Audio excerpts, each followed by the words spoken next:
Good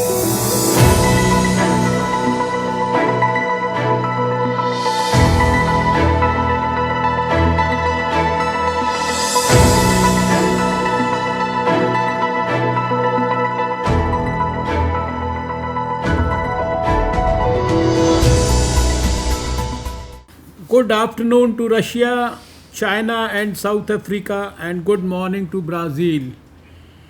Excellencies, Honorable Minister of Science and Higher Education, Russia, Mr. Valery Falkov, Honorable Minister for Science, Technology, and Innovation, Brazil, Mr. Marcos Cesar Pontes, Honorable First Vice Minister of Science and Technology of People's Republic of China, Mr.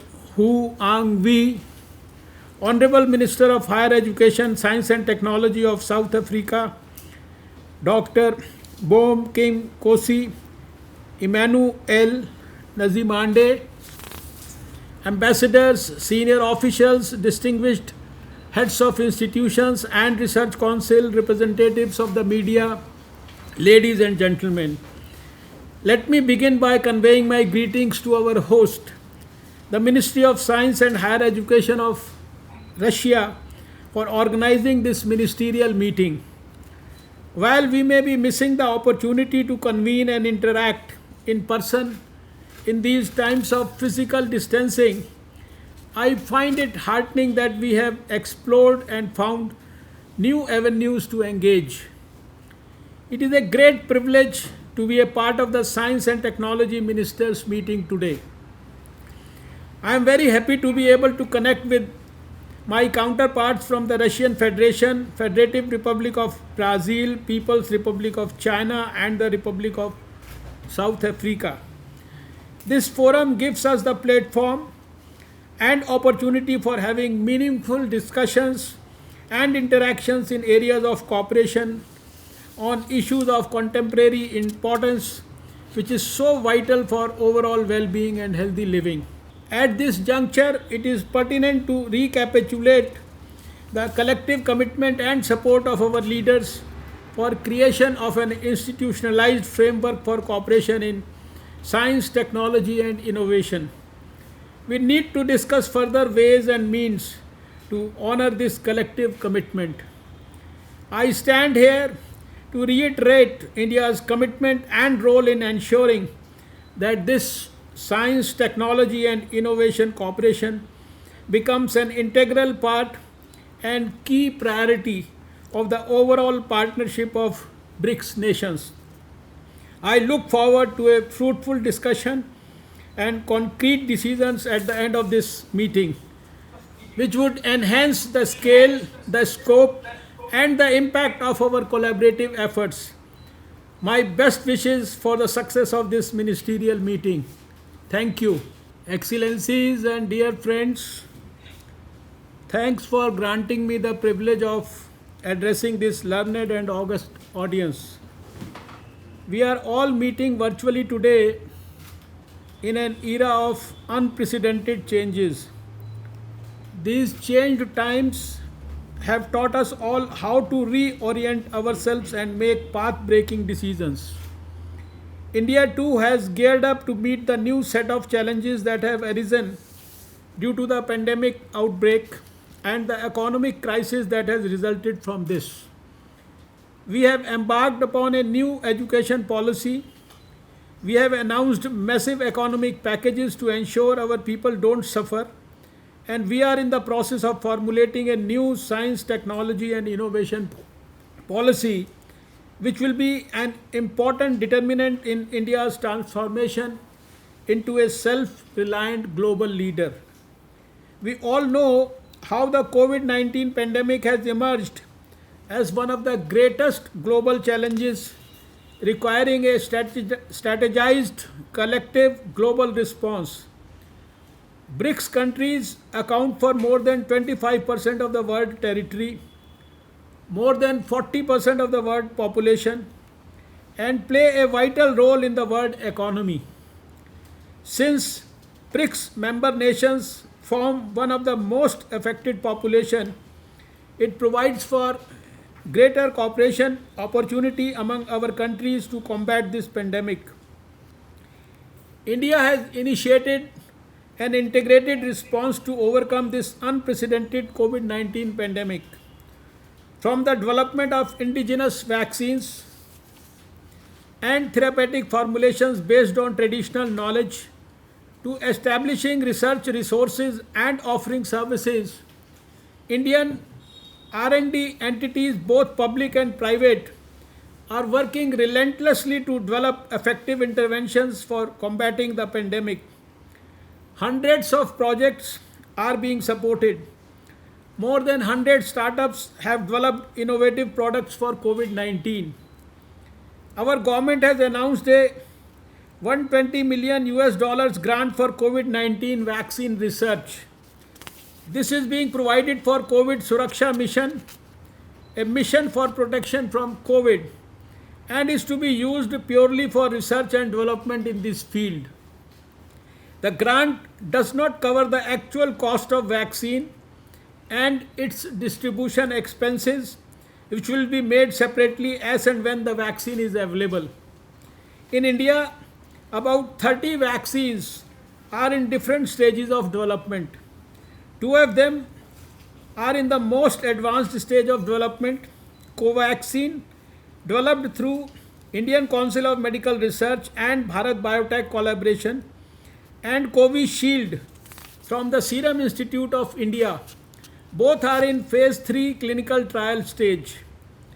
Our premier institution, the Indian Council of Medical Research, is involved in their trial executions. India is also hosting clinical trials for all the major vaccine contenders. Serum Institute of India, the world's largest vaccine manufacturer, is conducting trials for the vaccine developed by the Oxford University. One of our pharma giants, Dr. Reddy's laboratory, will distribute the Russian vaccine in India after conducting final stage human trials and receiving regulatory approval. India has successfully completed Pan-India 1000 SARS-CoV-2 genome sequencing, and data is being analyzed to understand the virus.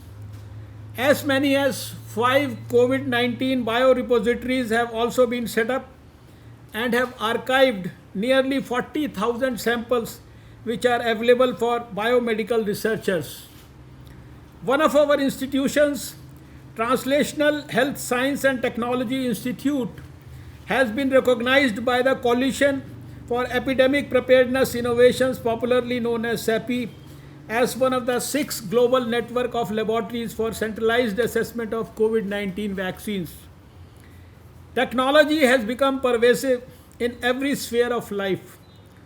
To leverage technological innovations and applications for the well-being of our people and for greater economic growth, the Government of India has launched several flagship initiatives such as the National Mission on Interdisciplinary Cyber Physical Systems, Quantum Computing and Communication, the National Mission on Supercomputing, and many others. India has an ambitious target for renewable energy and remains committed to pursue a greener path for sustainable development. A mission program on methanol economy is being launched for indigenous development of process technology catalysts for production and utilization of methanol. I am very pleased to share that India has played a leading role in mission innovation. India co-leads in 3 challenges: smart grid, off-grid access, and sustainable biofuel, and is also an active member in all 8 innovation challenges. India is also working on electric mobility with focus on research and innovation to develop batteries with a longer life.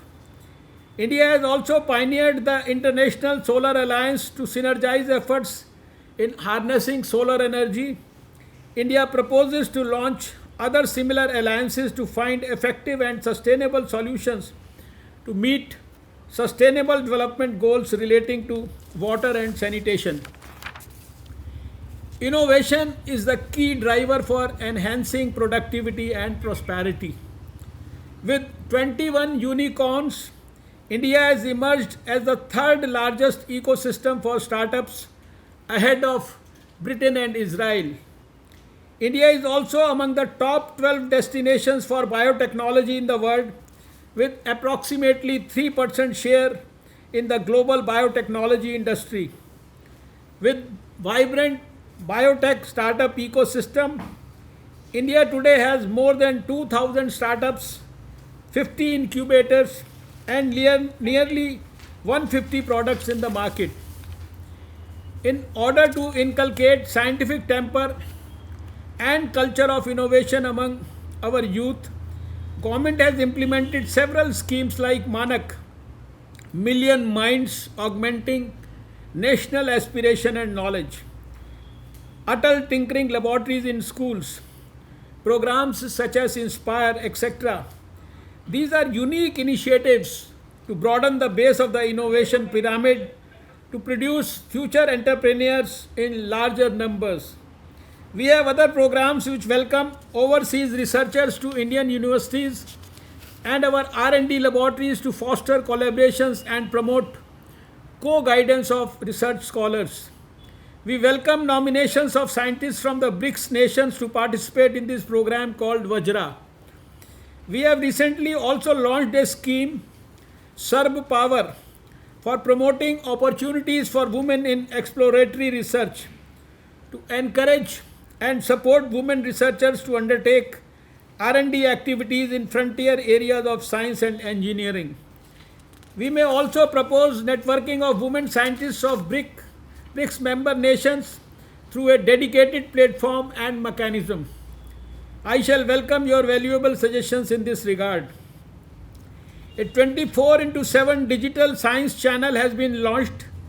This 24/7 video platform is dedicated to science and technology knowledge dissemination with a strong commitment to spreading scientific awareness, especially with Indian perspective, ethos, and cultural milieu.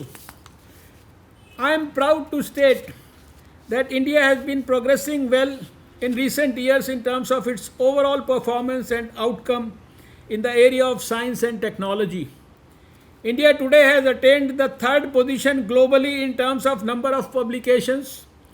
India's growth rate of publications in SCI journals is nearly 14% against the global average of 4%.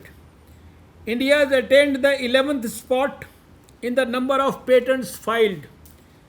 Our premier institution, the Council of Scientific and Industrial Research, ranks 9th in the world among the 1207 government institutions in the Shimago Institutions Ranking World Report 2017.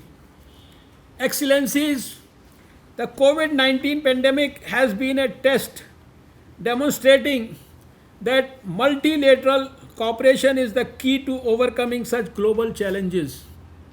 India looks forward to deepening the BRICS collaboration in the field of science, technology, and innovation. On behalf of my country, I thank Russia for hosting this excellent meeting despite so many challenges. Thank you once again for granting me this privilege to place my thoughts before this learned forum.